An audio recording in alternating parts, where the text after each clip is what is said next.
আসসালামু আলাইকুম বন্ধুরা, আজ নিয়ে এসেছি একসাথে একই ভিডিওতে মাত্র 10 মিনিটে দুইটি দারুণ মজার নাস্তা রেসিপি। এই নাস্তাগুলো ঝটপট বানিয়ে নেওয়া যায় আর বাচ্চা থেকে বড় সবাই খুবই পছন্দ করবে। তো চলুন এই রেসিপিগুলো দেখে নেওয়া যাক। তো দেখুন, এখানে আমি একটি মিক্সিং বোল নিয়েছি। এখন আমি নিয়ে নিচ্ছি 1/4 কাপ নর্মাল জল, সেই সাথে দিয়ে দিচ্ছি 1/3 কাপ চিনি। চিনিটাকে আমি গুঁড়ো করে নিয়েছি। তারপরে দিয়ে দিচ্ছি আমি 2 আঙ্গুলে ধরে 1 চিমটি লবণ। এখন আমি দিয়ে দিচ্ছি 2 টেবিল চামচ ঘি। এবার খুব ভালো করে আমি মিক্স করে নিচ্ছি। তো বন্ধুরা, খুব ভালো করে মিক্স করে নিতে হবে। যেহেতু এখন শীতের সময়, তাই ঘিটা কিন্তু আমার জমে গেছে। খুব ভালো করে আমি মিক্স করে নিয়েছি। এখন আমি দিয়ে দিচ্ছি 2 টেবিল চামচ সাদা তিল। তিলটা দেওয়ার পরে আমি আবারও খুব ভালো করে মিক্স করে নিচ্ছি। দেখুন, খুব ভালো করে আমি মিশিয়ে নিয়েছি। এখন আমি দিয়ে দিচ্ছি 1 টেবিল চামচ চালের গুঁড়ো, আর সেই সাথে দিয়ে দিচ্ছি 2 টেবিল চামচ সুজি।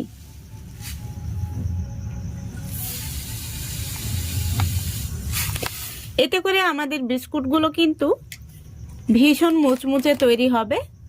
এখন এই চালের গুঁড়ো আর সুজিটাকে খুব ভালো করে মিশিয়ে নিতে হবে। খুব ভালো করে মিশিয়ে নিয়েছি। এখন আমি দিয়ে দেব 1 কাপ ময়দা। এখানে আপনারা চাইলে ময়দার পরিবর্তে আটাও ব্যবহার করতে পারেন, তবে ময়দা দিয়ে বানালে বিস্কুটগুলো দারুণ টেস্টি হয়। এখন আমি চামচ দিয়ে খুব সুন্দর করে ময়দাটাকে মেখে নেব।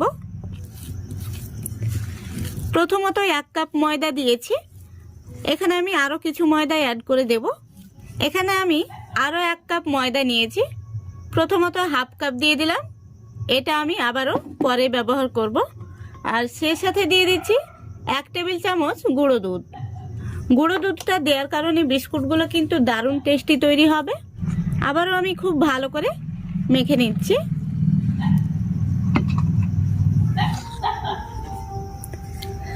এখন আমি চামচটা উঠিয়ে নিয়ে হাত দিয়ে খুব ভালো করে একটি ডো মেখে নেব।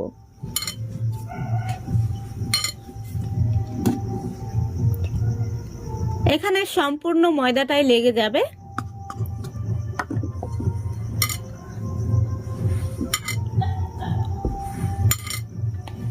ডোটাকে খুব একটা নরম করা যাবে না, একটু শক্ত করে মেখে নিতে হবে।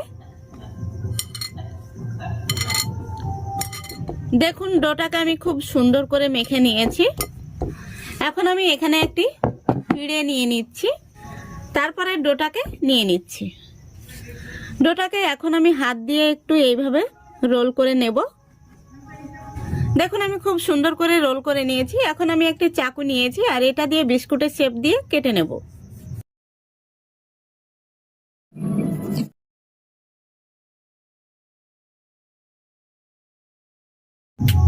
বিস্কুটগুলোকে আমি একটু এইভাবে চাপ দিয়ে গোল করে নিচ্ছি।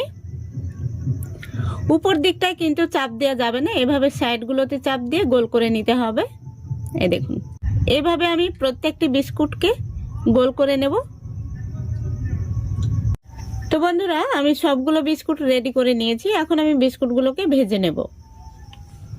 এদিকে দেখুন, বিস্কুটগুলো ভাজার জন্য আমি আগে থেকে গ্যাসটা অন করে তেলের কড়াই বসিয়ে দিয়েছি, আর তেলটা খুব ভালো মতো কিন্তু গরম হয়ে গেছে। এখন আমি তেলের মধ্যে বিস্কুটগুলো একে একে দিয়ে দেব।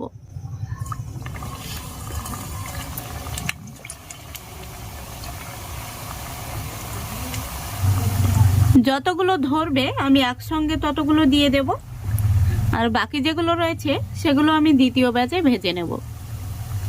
এখন আমি কড়াইয়ের হাতনটা ধরে একটু নাড়িয়ে দেব।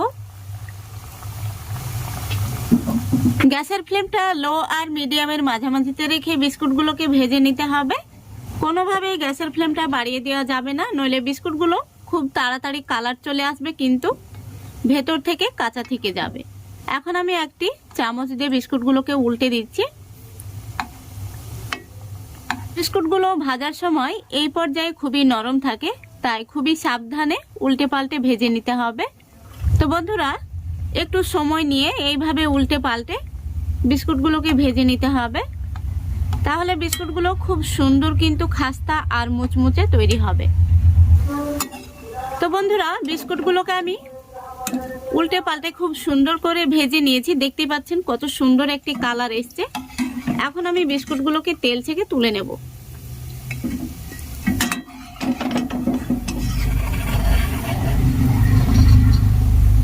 দেখুন বিস্কুটগুলো দেখতে কত সুন্দর হয়েছে, খুবই সুন্দর একটি কালার এসছে।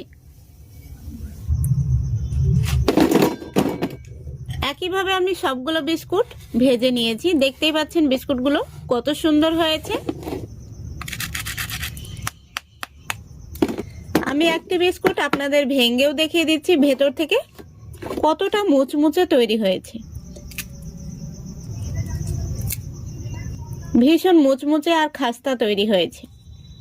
আপনারা একবার হলেও বাড়িতে বানিয়ে দেখবেন। বাড়িতে এইভাবে বানিয়ে নিলে দোকান থেকে কিন্তু আর কিনে খেতে হবে না। আর সকালবেলা গরম গরম চায়ের সাথে এরকম বিস্কুট হলে কিন্তু ভীষণই ভালো হয়। ভীষণ টেস্টি হয়েছে। তো বন্ধুরা, এইভাবে আপনারা বাড়িতে বানিয়ে 2 থেকে 3 মাস ঘরে রেখে কিন্তু আপনারা খেতে পারবেন। এই বিস্কুটগুলো অনেক দিন ভালো থাকবে, একটুও নষ্ট হবে না। তা আশা করছি আজকের এই রেসিপিটা আপনাদের ভালো লেগেছে। যদি ভালো লেগে থাকে অবশ্যই লাইক কমেন্ট শেয়ার করে দেবেন এবং চ্যানেলটিকে সাবস্ক্রাইব করে আমার সঙ্গে থাকবেন। বন্ধুরা, আজ আমি বানিয়ে দেখাবো ইস্ট ছাড়াই ঘরে থাকা কিছু উপকরণ দিয়ে বেকারির মতো নরম তুলতুলে মিষ্টি পাউরুটি। এই পাউরুটিগুলো বানাতে ইস্টের কোনো প্রয়োজনই পড়বে না, আপনারা খুব সহজেই বানিয়ে নিতে পারবেন। আর বাচ্চা থেকে বড় সবাই কিন্তু ভীষণ পছন্দ করবে। প্রথমেই আমি এই বাটির মাপ করে 1 বাটি তরল দুধ নিয়েছি আর দুধটাকে কুসুম গরম করে নিয়েছি। এখন আমি এই দুধের মধ্যে দিয়ে দিচ্ছি চিনি। তো এখানে আমি মিষ্টির জন্য 3 টেবিল চামচ চিনি ব্যবহার করছি।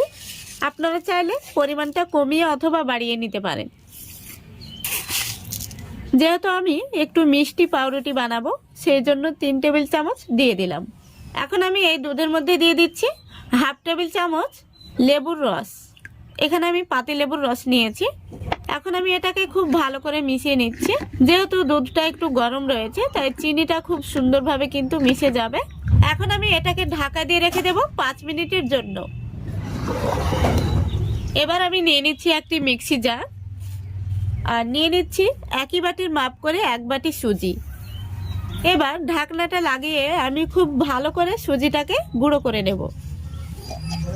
দেখুন খুব ভালো করে গুঁড়ো করে নিয়েছি। এই দেখুন, এখন আমি এই সুজিটাকে একটি মিক্সিং বোলের মধ্যে নিয়ে নিচ্ছি। সেই সাথে দিয়ে দিচ্ছি 3 টেবিল চামচ ময়দা,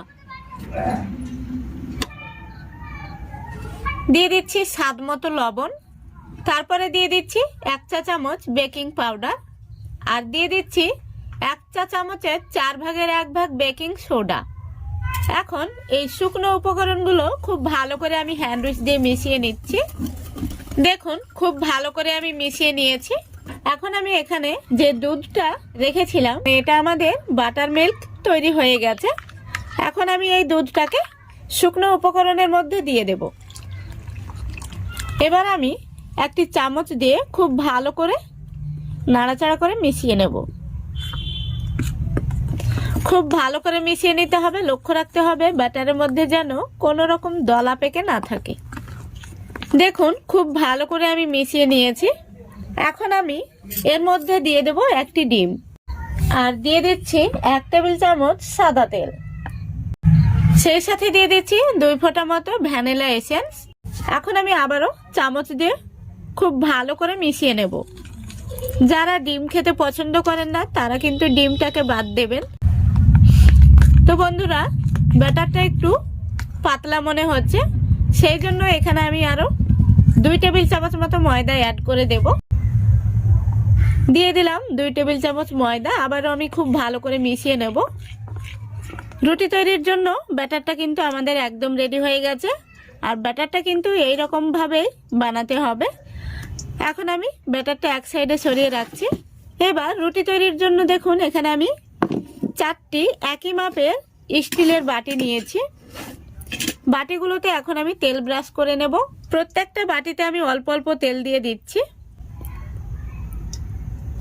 এবার একটি ব্রাশ দিয়ে খুব ভালো করে বাটিগুলোতে লাগিয়ে নিতে হবে। তেল ব্রাশ করে নিলে কি হয়, রুটিগুলো কিন্তু খুব সুন্দরভাবে উঠে চলে আসে। তো দেখুন আমি বাটিগুলো খুব সুন্দরভাবে রেডি করে নিয়েছি। এখন আমি এই বাটিগুলোতে যে রুটির ব্যাটারটা তৈরি করে রেখেছি সেটা দিয়ে দেব। তো এখানে আমি হাফ বাটি পরিমাণে ব্যাটারটা দিয়ে দেব, যেহেতু রুটিগুলো অনেকটাই কিন্তু ফুলে উঠবে। এভাবে বাটিটাকে একটু সমান করে নিতে হবে। এই দেখুন সবগুলো বাটিতে খুব সুন্দরভাবে আমি ব্যাটারটা দিয়ে নিয়েছি। রুটিগুলোতে এখন আমি উপর থেকে কিছু সাদা তিল দিয়ে দেব, এতে করে রুটিগুলো দেখতেও ভালো লাগবে আর খেতেও কিন্তু অসম্ভব মজার হবে।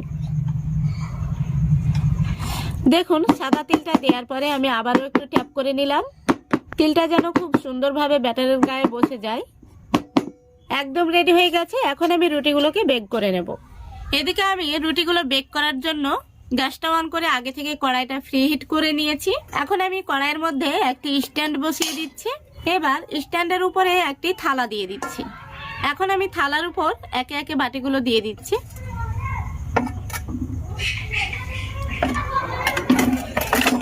এখানে আমি আরো একটা বাটিতে ব্যাটারটা দিয়ে নিয়েছি। দেখুন খুব ভালো করে আমি বাটিগুলো বসিয়ে দিয়েছি। এখন আমি উপর থেকে একটি বড় সাইজের গামলা দিয়ে ঢেকে দিচ্ছি। এখন আমি গ্যাসের ফ্লেমটা একদম লো ফ্লেমে রেখে পুরো 20 মিনিট জাল করে নেব। এই 20 মিনিট জাল করলেই আমাদের পাউরুটিগুলো একদম রেডি হয়ে যাবে। তো ফিরে আসছি 20 মিনিট পর। তো বন্ধুরা প্রায় 20 মিনিট হয়ে গেছে। এখন আমি ঢাকনাটা খুলে দেখে নেব আমাদের পাউরুটিগুলো কেমন হয়েছে। দেখুন খুব সুন্দরভাবে কিন্তু হয়ে গেছে আর কালারটাও দারুণ এসছে। এখন আমি একটি কাঠি নিয়েছি, কাঠি দিয়ে দেখে নেব ভেতর থেকে কেমন হয়েছে। দেখুন কাঠিটা কিন্তু একদম পরিষ্কার বেরিয়েছে, তার মানে আমাদের পাউরুটিগুলো খুব সুন্দরভাবে হয়ে গেছে। এই দেখুন এখন আমি থালাটা নামিয়ে ঠান্ডা করে নেব, তারপরে আপনাদের দেখাচ্ছি। দেখুন বন্ধুরা বাটিগুলো আমি ঠান্ডা করে নিয়েছি। এখন আমি বের করে নেব। দেখতেই পাচ্ছেন কত সুন্দর হয়েছে আর কালারটাও দারুণ এসছে। এইভাবে উপর করে একটু হাত দিয়ে বাড়ি দিলে কিন্তু রুটিগুলো বের হয়ে চলে আসবে। দেখতেই পাচ্ছেন কত সুন্দর কালার এসছে। এই দেখুন একদম বেকারির মতো নরম তুলতুলে হয়েছে। এই রুটিগুলো আমি আপনাদের কাছে থেকে দেখিয়ে দিচ্ছি কতটা নরম তুলতুলে তৈরি হয়েছে। চাপ দিলেও কিন্তু বসে যাচ্ছে না, আবার খুব সুন্দরভাবে উঠে চলে আসছে। তো বন্ধুরা এখন কিন্তু রমজান মাস চলছে, তো আপনারা ইফতারেও কিন্তু এইভাবে বানিয়ে রাখতে পারেন। আমি একটি ভেঙে দেখিয়ে দিচ্ছি। দেখুন ভেতর থেকে কত সুন্দর হয়েছে, কতটা সফট হয়েছে দেখুন। আশা করছি আজকের এই রেসিপিটা আপনাদের ভালো লেগেছে। যদি ভালো লেগে থাকে অবশ্যই লাইক কমেন্ট শেয়ার করে দেবেন এবং চ্যানেলটিকে সাবস্ক্রাইব করে আমার পাশে থাকবেন। আজকের মতো এখানেই বিদায় নিচ্ছি। সবাই ভালো থাকবেন, সুস্থ থাকবেন। খোদা হাফেজ।